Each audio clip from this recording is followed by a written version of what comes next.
Hey, what's up guys, and welcome back to another Reddit Stories video. So sit back, relax, and if you're new here, subscribe. And alright, anyways, let's get into the first story.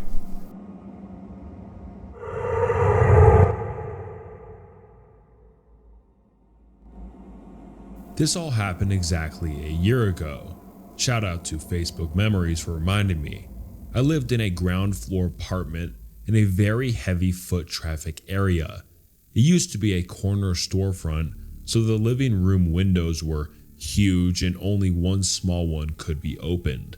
I had a very violent upstairs neighbor and even angrier dealers living across the street. I've had to make multiple calls to the police and give statements. Aside from them, the neighborhood was pretty lovely and I got along with all of my sane and neighbors. One of my cats even became a local celebrity thanks to a haunted Halloween tour that would always stop at my corner every night to tell stories. The second he heard them, he'd sprint from wherever he was to jump up on an open windowsill and listen while they all cooed at him. Anyway, because of the large windows, I didn't have any privacy in my living room. Usually I didn't mind this because I'm a people watcher and my cats also love the view. I had blinds and sheer curtains, but you could always still see straight into my apartment. Thankfully, I had plenty of privacy in my bathroom and bedroom. One night, I was sitting at my computer desk in the living room just watching YouTube and sipping on a beer. I heard a group of people talking outside, but these were normal sounds for the area and would have ignored it completely if I didn't hear one of them speaking directly into the window fan in the one open window. "Oh, she's drinking a beer. Doesn't she usually drink whiskey?" I spun around in my chair instantly and then heard, "Oh shit, she saw us," and scuffling as they ran away. I could not see them because it was dark outside, but it sounded like there were at least 2 women and 2 men. I was frozen in place, just listening for anything else, like footsteps or their voices again. It took me a while to fully realize what I just heard. I do typically prefer to sip on whiskey at night, but that day I wanted to try a new beer flavor I saw in the store. These people knew my habits well enough to know this. I was also deeply concerned that they knew it was whiskey, since I drink it out of a set of patterned glasses and there was no way to tell what was in them. You could see the kitchen from the living room windows, but I often kept my whiskey in the freezer, so they'd have to see me at a specific moment to know. Needless to say, I didn't sleep that night, and while I couldn't sleep, I remembered another incident that had happened a few nights prior. I keep my bedroom window open at night because I sleep right under it and I like the night breezes. There's a bright security light directly across the street, so even with the blinds down, I still have quite a bit of light hitting the opposite wall. One night I woke up around 3 to 4 a.m., which isn't unusual for me, and just turned on a Netflix movie to fall back asleep to. While laying there, I see the shadow of a head and shoulders appear on the wall, and it just stays there for way too long. I'd guess about 15 to 20 minutes. Now, this isn't very common, but people have stopped to smoke a cigarette right outside my window before. The smell gives me an instant headache, but this time there was no smoke or smell of any kind. Someone was just standing there. I couldn't tell which way they were facing, but after the recent event, I wondered if someone was looking in while they thought I was sleeping. I told my coworkers about these events and they were terrified for me. I was actually planning on moving at the end of October and just slowly bringing boxes and furniture to my new place over the course of the month. Once they heard what had happened, they all banded together and got 75% of my things over in one day. I told them all I cared about was my animals and my bed, but they got everything but the large furniture and whatever we couldn't box up and move before midnight. I love them all very much and appreciate them every single day. I had a couple of anxiety attacks over this, especially when I had to go back for my last of my stuff, but I felt completely safe in my new place. I also got a full-blown security system with sensors and cameras. Unfortunately, this wasn't the first and ended up not being the last time I was watched or stalked. I still visit the area of my old apartment from time to time because it's a great bar scene. I don't think I'd be able to pick out their voices, but No one's given me weird looks or vibes since.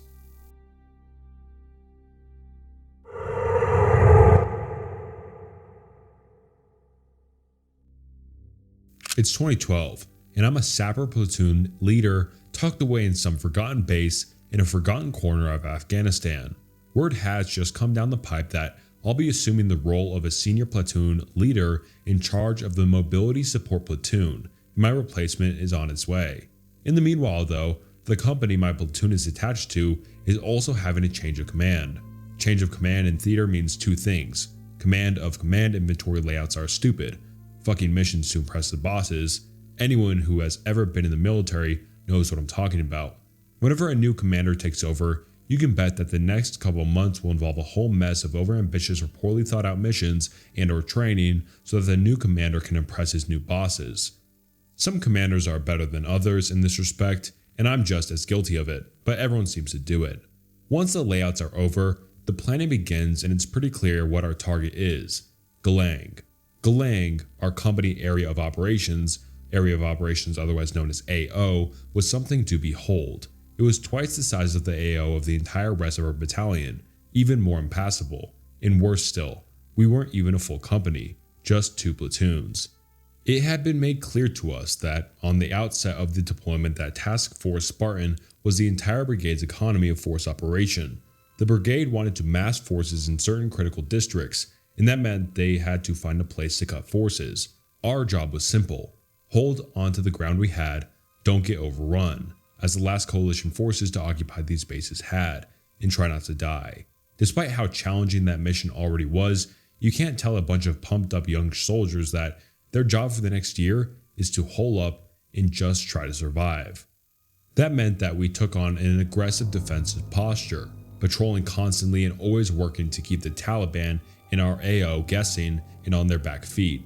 Sometimes that meant conducting patrols deep into Taliban territory, and the deepest we would go was a town called Galang, situated at the base of Galang Gar, or White Mountain. Galang was basically the equivalent of the Taliban's FOB. The mountain stood in the way of our optics and ISR assets, so they could comfortably mass and play in back there, and the mountain itself overlooked all of our bases, giving their spotters a commanding view. Even better for the Taliban, the road to Galang was so treacherous that the route clearance vehicles couldn't drive it, meaning they could emplace IEDs along it easily and effectively ensure that our mounted patrols wouldn't be able to reach it. We still went to Galang occasionally though. Every month or so we'd plan a big operation, team up with special forces, bring some ANA special forces, line up some special assets and move into Galang just to send the message that we could still get there. We'd show up, talk to some folks, and then leave.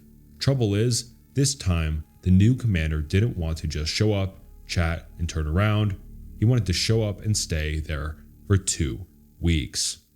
The problem going to Galang was one thing. Even going there for a couple nights was reasonable. Going there for 2 weeks, though, was a provocation. It was us barging into the Taliban's backyard and picking a fight. To be fair, that's something I wanted to do too.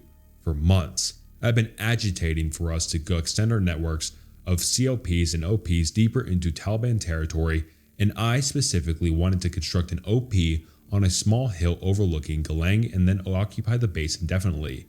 The base would still have been a clear provocation and it would still have been a fight. But it would have been a fight on our terms, and it would have had a point to it. It would allow us to push the Taliban out of the area of Galang. Going into Galang for 2 weeks, sitting on that hill and twiddling our thumbs though, that just struck me like picking a fight for no reason. That wasn't even the real problem though. The real problem was the time frame. See, the Taliban doesn't have many heavy weapons. They're hard to move around without being detected, and intelligent works, hard to track their mortar, recoilless rifle or the RCR, and heavy machine gun HMG teams. What that means is that if you show up in the middle of a random patch of Taliban territory in armored vehicles, you're generally pretty safe, unless you're right in the middle of their district HQ. It's unlikely they'll have the weapons necessary to really hurt you. If you show up in some spot for 2 weeks though, invite them to come fight you, and then sit around without constructing some serious fortifications, every heavy weapons team in a 2-week radius is going to converge on your position and turn you into a cautionary tale for every American that follows. That's especially true when the only defensive position you can occupy is directly observed by a giant mountain and is immediately adjacent to a village, meaning they can fire down into your positions and sneak up your position with no standoff. The plan as an army leader, you don't get to say, no, I don't want to go there because we'll have to fight though. Instead, I had to figure out how to keep the Taliban from massing every HMG, RCR, and mortar in Kandahar province there and murdering us. The solution was actually fairly simple in principle. It was basically just an extension of our current strategy. Keep the Taliban guessing and keep them indecisive. If we could just do enough to interrupt their command and control, their planning processes, and sabotage their confidence, we could probably keep them off our asses a little while. It would let us show the flag, demonstrate to the local Afghans that the Taliban wasn't as tough as they said they were, and get us out of there safely. But what would keep the Taliban guessing? What can we really do to keep them off our asses? We could prank them, bro. So, as we planned for the operation, I also began planning out a 2-week schedule of fuckery. Every day, or every other day, we would have a new surprise in store for the Taliban. Don't dig there, sir. For the first 3 days of the mission, we kept things pretty straightforward. We knew it would take a while for the Taliban to realize that we were here to stay. So we had some time to just get ready. What that meant for my platoon was digging in.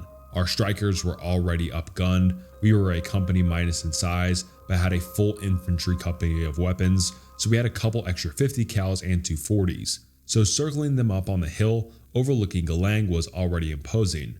To add to that, I brought out a couple extra 50 cals on tripods and we dug them in on the top of a hill and placed trip flares all around the base of the hill. The trouble with Afghan soil, or at least the soil where we were, is that it's rocky as hell.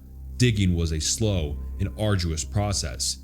It would take all day just to dig a ranger grave, and it took us all 3 days of almost constant digging just to get some shoulder deep fighting positions. In those kind of conditions, it would be tempting to take shortcuts. So when I saw my commander, who was accompanying us for the mission, in his RTO building a fighting position out of a few giant piles of rocks in the middle of our position, I advised him not to use those rocks.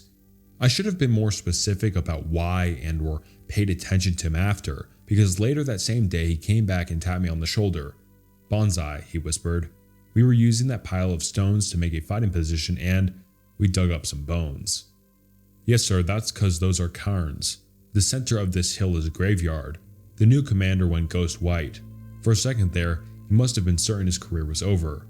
The guy's previous deployment had been to Iraq, and Iraqis are a lot more sensitive about things like that. In Iraq, digging up a graveyard would have been a huge incident and led to tons increased insurgent activity. Thankfully, the Afghans were pretty cool about that kind of thing. 3 generations of endless warfare have produced a pretty pragmatic people. I explained that Afghans wouldn't be so upset as long as he placed the stones back and wasn't obviously done on purpose or as an attempt to disrespect the site. He was happy to accept this alternative to an international incident and losing his career. And after that, he and his RTO dug a proper fighting position closer to the rest of our trenches. Artillery shenanigans. Day 4 was the first day we had surprises scheduled for the Taliban. We knew they would be observing us from on top of the mountain. It was pretty obvious that the best way to disrupt the Taliban was to disrupt their spotting. Here's where field artillery really got to be my heroes.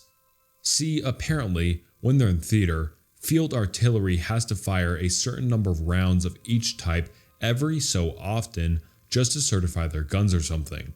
I forgot what the process was called, but it basically meant that every couple weeks, every gun would have to fire a round or 2 at the side of some empty mountain. Knowing that we had the mission coming up, I worked with our fire support officer to make sure that the Galang Gar would be the target of all those test shots at once every other day intervals throughout the 2-week period. It was a way for us to essentially fire artillery randomly at a mountain, without actually breaking any rules. Certification rounds weren't the end of it though. For the last few months, We had also made a habit of firing illumination rounds over random Afghan army bases in the middle of the night. It was our sort of way of spooking the Taliban and reminding them that if they tried to sneak up on an Afghan base at any time, they could suddenly find themselves bathed in flare light. That worked real well, but by this point the Taliban were becoming fairly used to the illumination rounds. Planning for the mission though, I looked over the full roster of rounds the battery in our AO had and noticed something I hadn't expected to see: smoke rounds. Smoke rounds are designed to air burst and release a massive curtain of smoke. They're great for doing things like cover a tank battalion charging through the folded gap or covering your sapers while they reduce a minefield under fire. But in a low intensity conflict like Afghanistan, all they really do is take up space. I was a little shocked to see they were even in the battery's inventory of rounds. Still, they gave me an idea. The Taliban had probably never seen a smoke round fired. Hell, I had never seen one fired. I knew that if we ever wanted to scare the pants off of them, we could fire off a few smoke rounds. Even better, because smoke rounds weren't dangerous, we wouldn't be restricted from firing them near villages like Galang, so it came to be that about a week into the operation, we did a pre-planned smoke mission on top of Galang Gar. Over the course of about 30 seconds, the mountaintop went from perfectly normal to billowing curtains of smoke down the side like a massive avalanche. The whole mountain was covered in smoke, and that's when we started to hear the spotters chirp up. The Taliban uses encrypted comms, so we can hear the spotters when they chat, and they were going nuts. In the midst of all the panicked cries and confused radio checks on their end, one of them finally cut through the traffic to cry out, "They're burning down the mountain." Honestly, if I didn't know that it was just smoke, I would have probably thought the same. But the absurdity of this panicked Taliban spotter crying out in fear as smoke rolled over him, surely thinking he was about to be doused in napalm, left us all laughing. In a few minutes, all the smoke was gone, but we didn't hear the spotters again for another day. Helicopter shenanigans. As the days progressed, we began to receive intelligence that exactly what we feared was beginning to happen. The Taliban were beginning to consolidate in the region, and they had moved at least one mortar team into our vicinity. The pranks had slowed things down, but the last week were going to be a real nail-biter. That much was predictable though, and we had stacked up most of our air support requests for the second week we'd be out there. Among these requests we had 2 wild cards, and the first was a pair of empty Blackhawks. See, in terms of how air support is prioritized, it goes something like this: Special operations, support for air assaults or big missions, support for operations in our brigade's main effort districts, support for our battalion in their main effort AO, and somewhere way at the bottom is support for these idiots we told to just hide in their bases and survive. So when we put in our request for any and all air support throughout this 2-week mission, one of the bottom of the barrel offerings that came back was essentially, you can have 2 empty Blackhawks, but we can't support an air assault, so you can't use them for that. Basically, all you can do with them is have them flying around for funsies. Do you still want them? Maybe 2 Blackhawks aren't useful for a real operation, but when you're just fucking with the Taliban, they'll do the job. Day 9.